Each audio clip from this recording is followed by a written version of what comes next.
Inaasahang makatatanggap ng magandang regalo ang ating mga kababayang marino.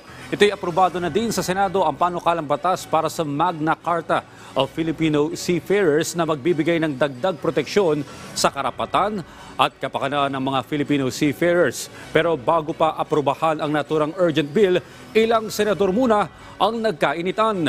Ang sentro ng balita mula kay Daniel Manalastas. Bago mag-break ang sesyon ng Senado, naging pukpukan muna ang debate sa plenaryo.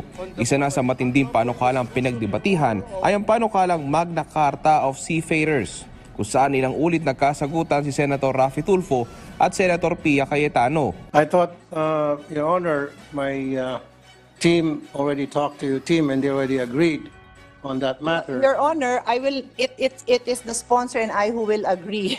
No, yeah, I understand, Your Honor, but for the sake of brevity or for the sake of na para mapaiksi tayo and Pero kailangan ho nagkakaintindihan tayo yes, yung dalawa. magkakaintindihan tayo, Your Honor.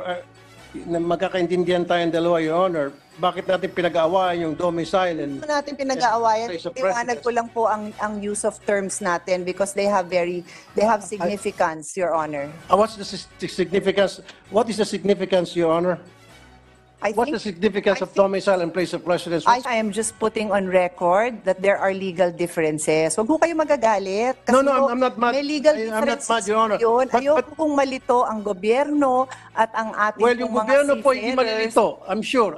Sir, I there are guarantee you, the legal government- differences. So if we do not clarify, Hindi naman natin pwedeng baguhin lahat dahil sa kagustuhan mo. Hindi pa natapos ang debate ng dalawa. Hiling sana ni Tulfo ay sabihin lang ni Senator Pia ang gusto niyang amyenda sa panukalang batas at sasagutin niya kung tatanggapin ito o hindi. Ang nangyari po kasi, pina-explain niya muna ako, na bumabalik tayo sa interpellation, and then after ma-explain ko, pwede niyang i-amend at pwede niyang hindi. Napapahaba lang po tayo. Bakit hindi na lang po niya, Mr. President, Your Honor, sabihin na lang kung anong gusto niyang amendment. Humahaba lang po tayo, Mr. President, Your Honor.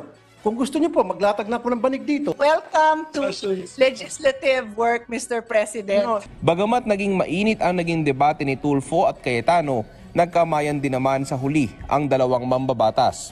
Kalaunan, pinagbotohan rin ng mga senador na ipasa ang panukalang batas sa ikatlong pagbasa. Certified as urgent na panukala, kaya pwedeng ratsadahin mula second at diretsyo na sa third reading.